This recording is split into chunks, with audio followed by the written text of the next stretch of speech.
प्यारे बच्चों, आज से हम अपने हिंदी पाठ्य पुस्तक खुलते पंख हिंदी पाठमाला भाग 5 की पुनरावृत्ति कर रहे हैं। कुछ बच्चों ने ये वीडियो या हमारा जो ग्रुप था वो काफ़ी देर से ज्वाइन किया है, तो हमने इसकी पुनरावृत्ति या रिवीजन कराने का फैसला लिया है। तो हम लोग पाठ 1 से पाठ 4 तक धीरे धीरे इसकी पुनरावृत्ति भी करेंगे। तो ये बच्चों हमारी पाठ्य पुस्तक हिंदी पाठमाला भाग 5, यह पीपी पब्लिकेशन नई दिल्ली की है। हमारा पहला पाठ जो है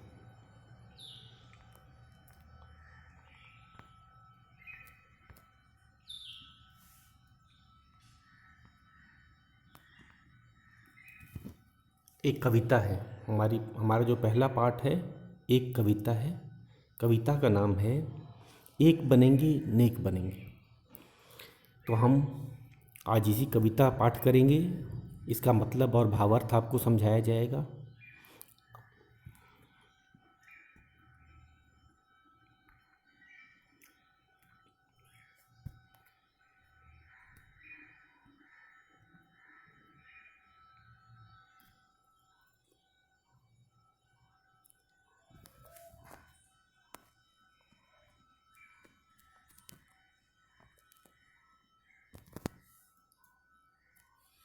तो ये हमारी पाठ 1 एक बनेंगे नेक बनेंगे। ये कविता परमेश्वर द्वरेफ ने लिखी है। ये इसके कवि हैं। कवि ही कविता की रचना करता है। तो आप किसी भी कविता के नीचे उस कविता के कवि का नाम आपको मिल जाएगा। तो कविता की रचना करने वाले को कवि कहते हैं। तो इसमें उसने क्या कहा है? कवि बच्चों के माध्यम से क्या करते हैं? बच्चे एक ऐसा संसार बनाना चाहते हैं जहाँ लोग एक होके रहें, एकता के साथ रहें, भाईचारा के साथ रहें। और सबसे ज़रूरी क्या है? हमें नेक बनना चाहिए। नेक व्यक्ति सबकी मदद करता है। तो इस भावना के साथ बच्चे इस संसार में बदलाव ला सकते हैं। तो बच्चे इसमें क्या कहते हैं? कवि बच्चों के माध्यम से कहना चाहता है कि बच्चे बड़ों से अलग हैं, वे स्वार्थी नहीं हैं, वे पर्यावरण को नुकसान नहीं पहुंचाते, वे लोगों के साथ मिलजुल के रहना चाहते हैं, वे एकता चाहते हैं और नेकी और ज़रूरतमंद की मदद करना चाहते हैं। तो इस कविता का पाठ करते हैं, फिर हम भावार्थ करेंगे।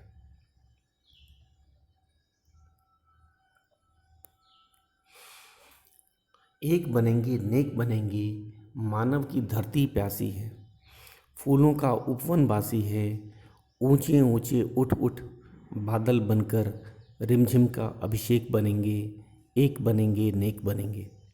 तो कवि बच्चों के माध्यम से कहता है कि बच्चे क्या करना चाहते हैं? वे एक बनना चाहते हैं, एकता के साथ जीना चाहते हैं, भाईचारे के साथ रहना चाहते हैं और वो नेक बनना चाहते हैं। आजकल क्या हो गया है? सभी जितने बड़े लोग हैं, मनुष्य कहें तो वो स्वार्थी। अगर बच्चों को हटा दिया जाए, क्योंकि बच्चों को ये सब नहीं करने दिया जाता। सब बच्चे ऐसे फैसले नहीं ले सकते हैं। तो इसलिए बच्चे इन मनुष्यों से हट के क्या बोलते हैं कि हमें एक बनना है, नेक बनना है। मानव की धरती प्यासी है, फूलों का उपवन बासी है। हम लोग अपने स्वार्थ में लगे हुए हैं। हम लोग केवल अपने बारे में सोच रहे हैं। सभी मनुष्यों के बारे में कह रहे हैं। हम लोग में क्या है? सभी मनुष्य वे इतने स्वार्थी हो गए हैं कि न किसी के बारे में नहीं सोचते, न पर्यावरण के बारे में सोचते हैं, न प्रकृति के बारे में सोचते हैं। और तो और वो दूसरे प्राणियों के, जीव जंतुओं, यहाँ तक कि वो इंसानों के बारे में भी नहीं सोचते। उनको बस अपना स्वार्थ चाहिए, वे लालच में हैं। तो इसीलिए फूलों का उपवन बासी का अर्थ है पूरा संसार इस समय निराशा से भरा हुआ। मानव की धरती प्यासी है, मानव भी खुश नहीं है, वे भी दुखी हैं। किस कारण से? अपने ही स्वार्थ से, अपने ही लालच से। ऊंचे उठ उठ बादल बनकर रिमझिम का अभिषेक बनेंगे, एक बनेंगे नेक बनेंगे। तो बच्चे क्या करना चाहते हैं? वे इस धरती में क्या करना चाहते हैं? अभिषेक का अर्थ क्या होता है बच्चों?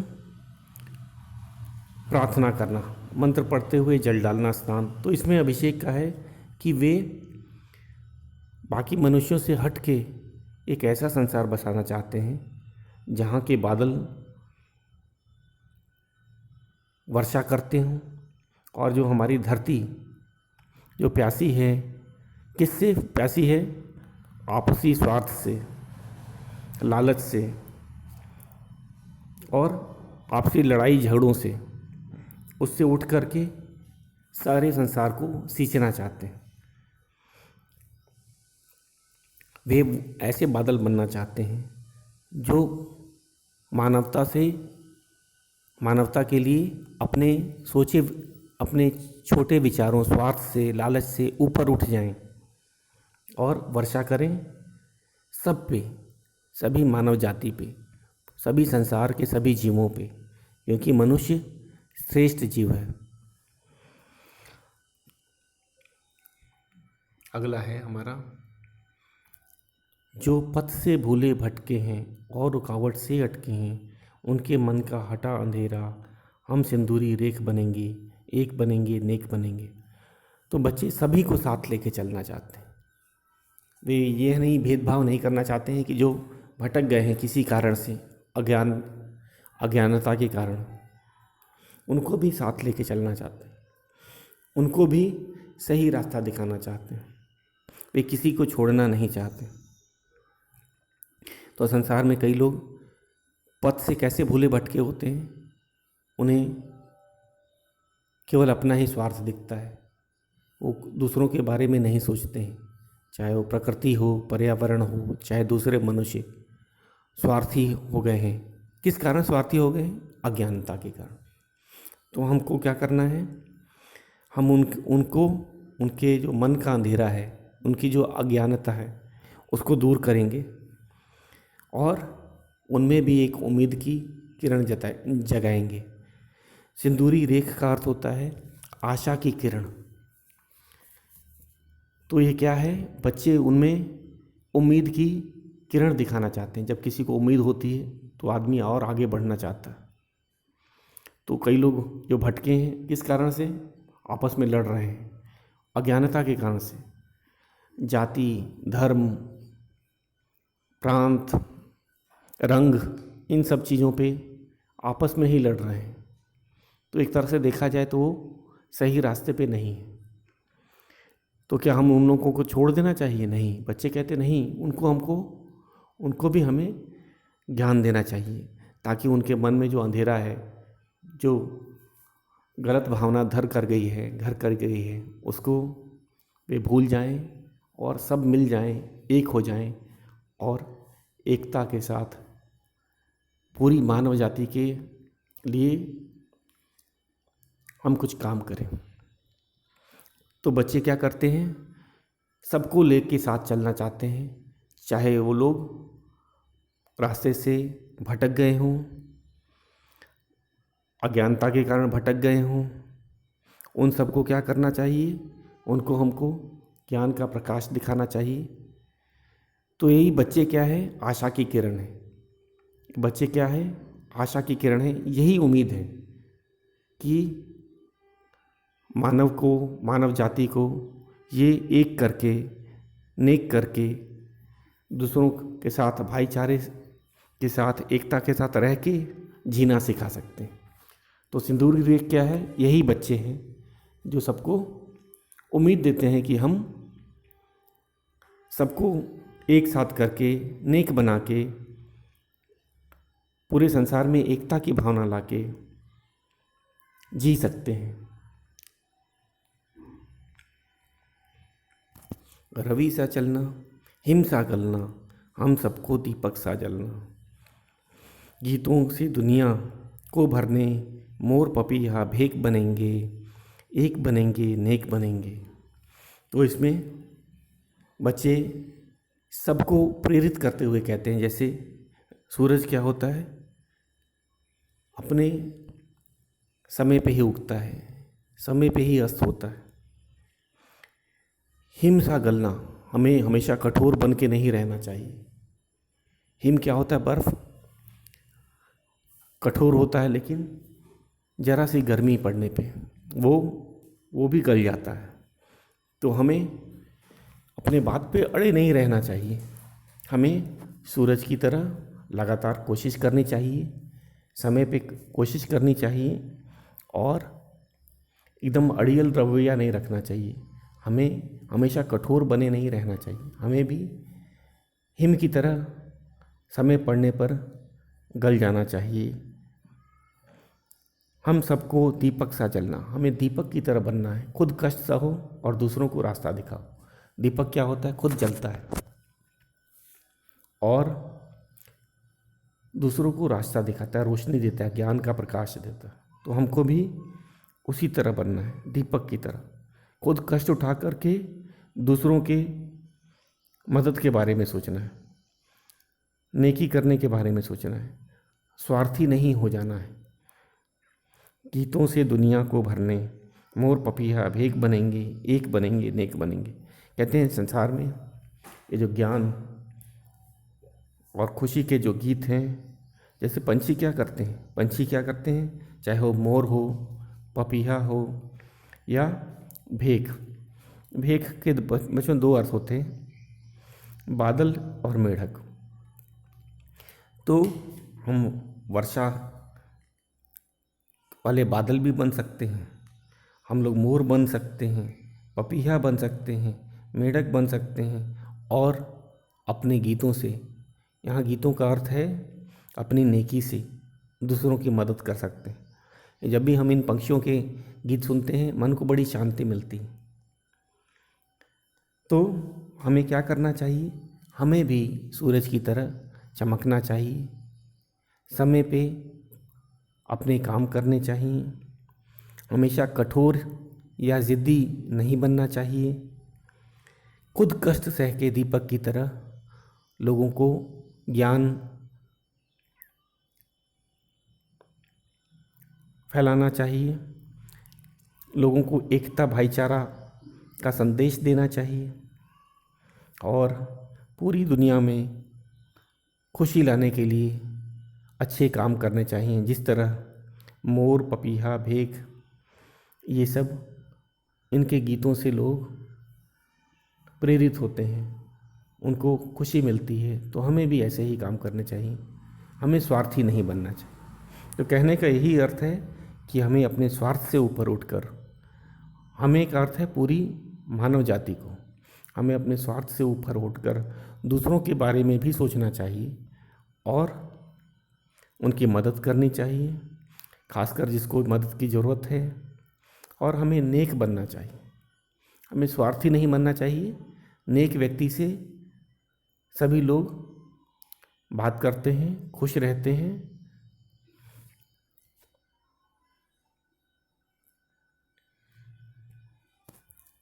अपनी जननी, जननी का अर्थ होता है माता, जन्म देने वाली, ठीक है ना। और है अपनी जननी विश्व भारती, लो मिलजुल कर करें आरती। एक नया संसार बसाने, भाई हम प्रत्येक बनेंगे, एक बनेंगे नेक बनेंगे। तो हमें पूरी हमारी जो पृथ्वी है उसको, पूरे संसार को ही अपनी माता मान लेनी चाहिए।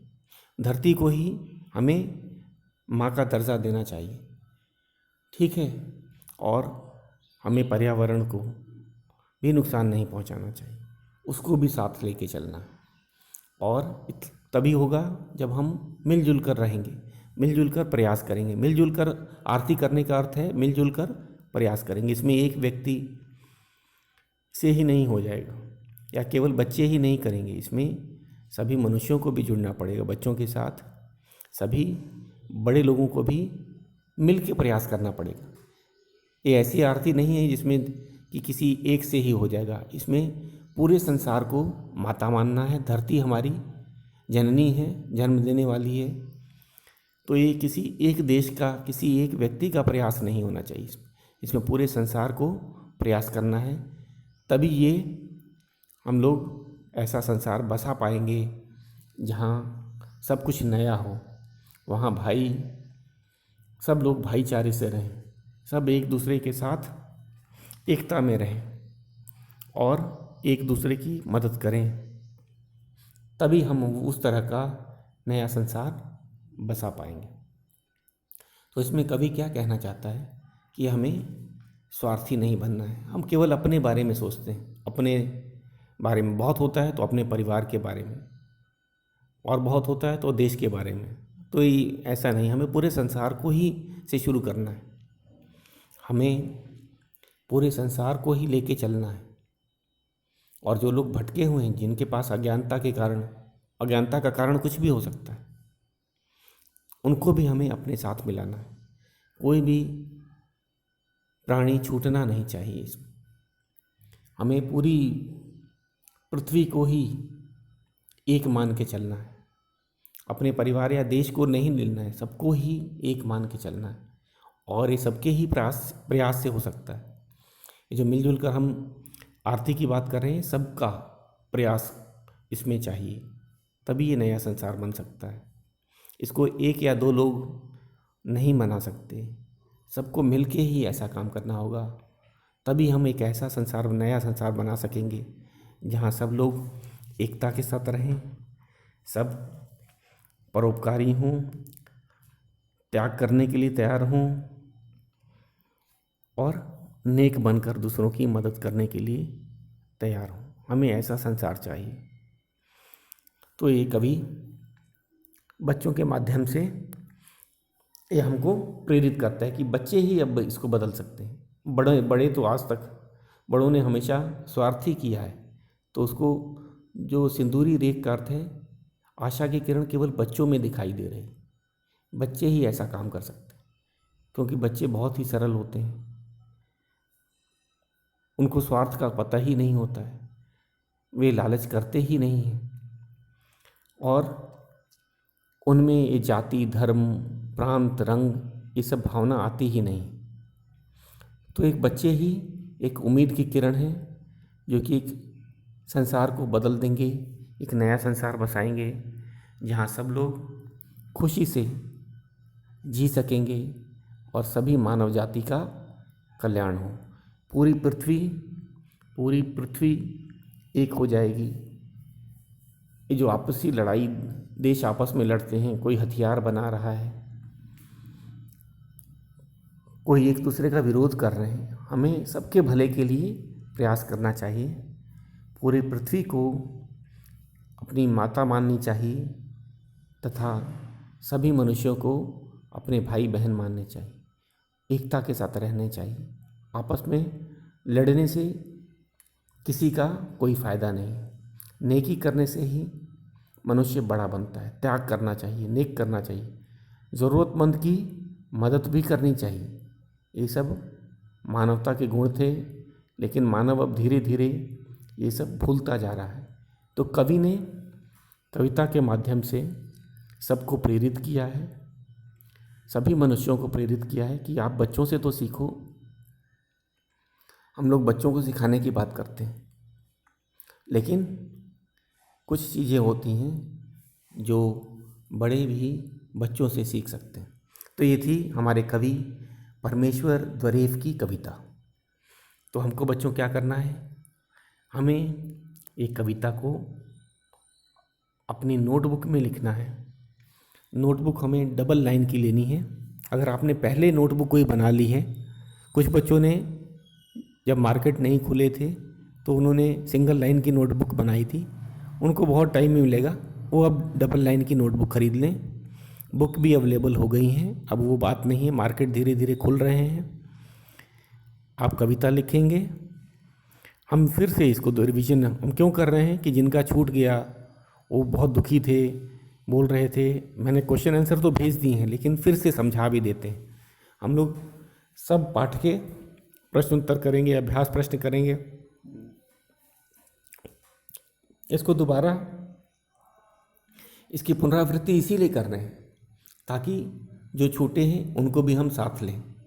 ठीक है, जैसे कवि ने कहा था, जो किसी कारण से भटक गए थे या नहीं कर पाए थे, किसी कारण से जब बंद हो गया था, कुछ बच्चे गांव पे थे, कुछ के पास बुक नहीं थी, नोटबुक तक नहीं थी, मार्केट बंद था, लेकिन अब ऐसी बात नहीं। तो आपको एक कविता याद करनी है, पूरी कविता सुलेख की तरह लिखनी है, पूरी कविता। और कविता के नीचे कवि का नाम है परमेश्वर द्वरेफ, और एक चित्र बनाना है। चित्र कुछ भी बना सकते हो, ज़रूरी नहीं कि जो बुक का मुश्किल चित्र है वही बनाओ, आप अपने हिसाब से भी एक चित्र बना सकते हो, और रंग करना है। तो फिर से एक बार दोहरा देता हूँ, आपको कविता लिखनी है डबल लाइन नोटबुक में। पूरी कविता लिखने के बाद कवि का नाम लिखना है, चित्र बनाना है अपने मनपसंद, ज़रूरी नहीं कि बुक का मुश्किल चित्र बनाओ, अपना एक चित्र बनाओगे एक पेज में और रंग भरेंगे उसमें। अगर आपने पहले भी नोटबुक में बना लिया कोई बात नहीं, आप पीछे फिर बना सकते हो। अब चलते हैं, उसके बाद हमें अपना शब्द अर्थ लिखना है। इसमें मुहावरा नहीं है बच्चों, इस पाठ में कोई मुहावरा नहीं है, सभी शब्द अर्थ हैं। तो पहला है नेक। नेक का होता है भले अच्छे।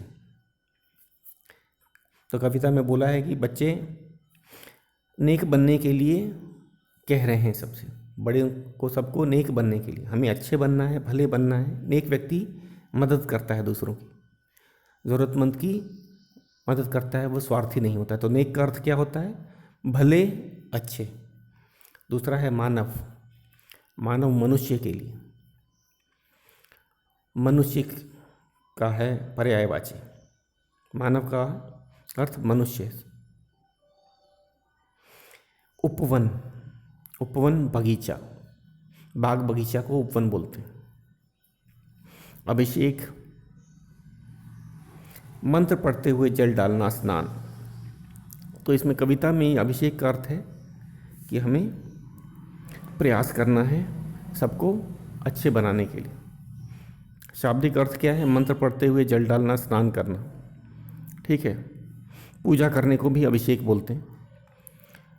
तो सबको एक बनाना भी एक प्रकार की पूजा है। सभी जो भटके हुए हैं उनको एक करके एक नया संसार बनाना भी एक तरह की पूजा है। पथ का अर्थ होता है रास्ता। पथ मतलब रास्ता। कविता में दिया है जो पथ से भटके हैं, मतलब किसी कारण से स्वार्थ में हैं या अज्ञानता के कारण वे ये बात नहीं समझ पा रहे कि हमें एक बनना चाहिए सभी मनुष्यों को। देश की बात नहीं किया है पूरी, क्योंकि जो धरती है हमारी, पृथ्वी ही हमारी माता है। तो पथ का अर्थ है रास्ता। हिम, बर्फ। तो हिम का अर्थ है बर्फ। तो हिम क्या है जी? इसमें बोला है हमें हिम सा गलना चाहिए, हमें हमेशा कठोर नहीं बनना चाहिए, उदार बनना चाहिए। ठीक है, तो हिम का अर्थ होता है, शाब्दिक अर्थ है बर्फ। भेग के दो अर्थ होते हैं बच्चों। भेग एक होता है बादल, दूसरा मेढक। तो भेग के दो अर्थ हैं, आप दोनों लिखेंगे, मेढक और बादल। और अगला शब्द है जननी, जन्म देने वाली माता। तो यहाँ कविता में पृथ्वी को जननी कहा है, विश्व भारती, पूरी पृथ्वी की बात किया है। तो जननी का शाब्दिक अर्थ होता है जन्म देने वाली माता। ठीक है, पृथ्वी को क्यों माता कहा गया है? क्योंकि सबका जन्म पृथ्वी पे हुआ है, पृथ्वी ने ही सभी जीव जंतुओं को जन्म दिया है, इसीलिए कहा जाता है। तो शाब्दिक अर्थ क्या है जननी का? जन्म देने वाली माता।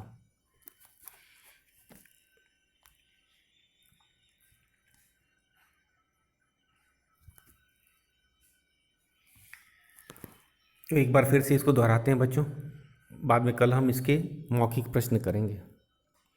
आज हम क्या करेंगे, आज फिर से इसको एक बार कविता पाठ करते हैं। कविता बहुत छोटी है, सरल है।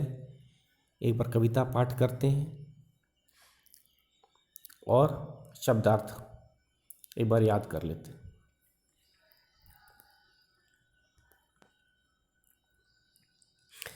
एक बनेंगे नेक बनेंगे, मानव की धरती प्यासी है, फूलों का उपवन बासी है, ऊंचे उठ उठ बादल बनकर रिमझिम का अभिषेक बनेंगे, एक बनेंगे नेक बनेंगे। तो इसमें शब्दार्थ भी देखते जाते हैं। हमें जो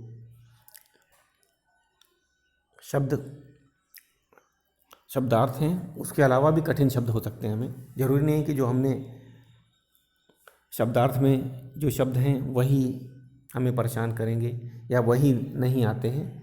एक बार तो नेक का अर्थ हमें पता ही है। नेक का अर्थ होता है भले अच्छे, मानव मनुष्यों के लिए है, उपवन बगीचा बाग बगीचा के लिए है, अभिषेक मतलब मंत्र पढ़ते हुए जल डालना, स्नान। तो और इसमें कोई कठिन शब्द नहीं है। रिमझिम, रिमझिम का अर्थ होता है वर्षा। रिमझिम का अर्थ है वर्षा। बादल क्या करते हैं, जब बरसते हैं तो वर्षा होती है, तो इसीलिए इसमें वर्षा को रिमझिम कहा गया। ठीक है, तो बादल कैसे अभिषेक करते हैं, वर्षा डाल के, वर्षा करके। वर्षा में भी क्या होता है, जल गिरता है और सभी जीव जंतु स्नान करते हैं। तो रिमझिम का अर्थ वर्षा है। आगे चलते हैं। जो पथ से भूले भटके हैं और रुकावट से अटके हैं, उनके मन का हटा अंधेरा, हम सिंदूरी रेख बनेंगे, एक बनेंगे नेक बनेंगे। तो इसमें पथ का अर्थ है रास्ता। सिंदूरी रेख का मैंने अर्थ बताया है कि बच्चे ही एक ऐसी उम्मीद की आशा की किरण है जिससे उम्मीद है कि हम नया संसार बसा सकते हैं, क्योंकि उनमें स्वार्थ नहीं है, उनमें मदद करने की भावना है, सबको एक साथ लेके चलने की भावना है। तो सिंदूरी रेख का अर्थ क्या है, आशा की किरण।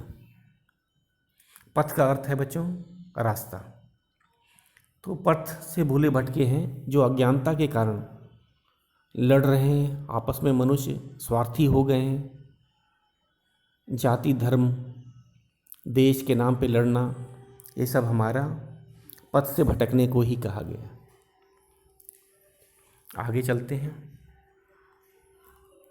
रवि सा चलना हिमसा गलना, हम सबको दीपक सा जलना, गीतों से दुनिया को भरने, मोर पपीहा भेक बनेंगे, एक बनेंगे नेक बनेंगे।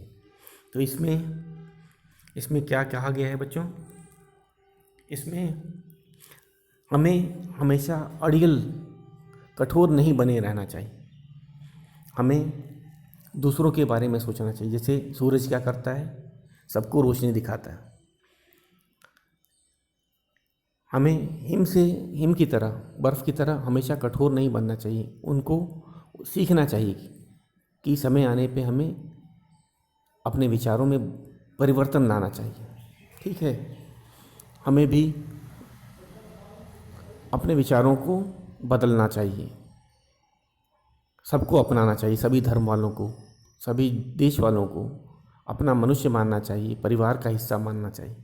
तो इसीलिए हमें अपने पुराने विचारों को त्याग करके बदलना चाहिए, गलना चाहिए। ठीक है, और भेक का अर्थ है बच्चों मेढक और पपीहा। अरे मेढक और बादल, पपीहा एक प्रकार का चिड़िया होती है। और तो इसमें कठिन शब्द नहीं है। रवि का अर्थ होता है सूरज, रवि का अर्थ होता है सूरज। अपनी जननी विश्व भारती, लो मिलजुल कर करें आरती, एक नया संसार बसाने, भाई हम प्रत्येक बनेंगे, एक बनेंगे नेक बनेंगे। तो हमें अपनी माता, पूरी पृथ्वी को ही अपनी माँ मानना चाहिए। ठीक है, कोई भेदभाव नहीं करना चाहिए कि हम इस प्रांत के हैं, इस धर्म के हैं, इस जाति के हैं, इस देश के हैं। हमें पूरी पृथ्वी को ही माँ, अपनी माता मानना चाहिए। प्रकृति से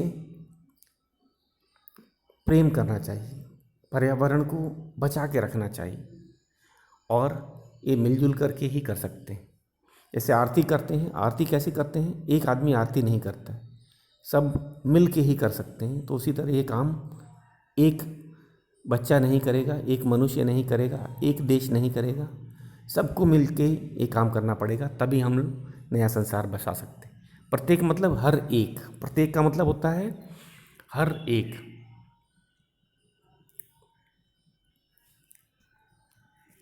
तो बच्चों, ये थी हमारी कविता। कल हम इसके मौखिक प्रश्न करेंगे, तथा आपको आज कविता लिखनी है, चित्र बनाना है और शब्दार्थ लिखना है। कल हम इसके मौखिक प्रश्न करेंगे। आज के लिए बस इतना ही।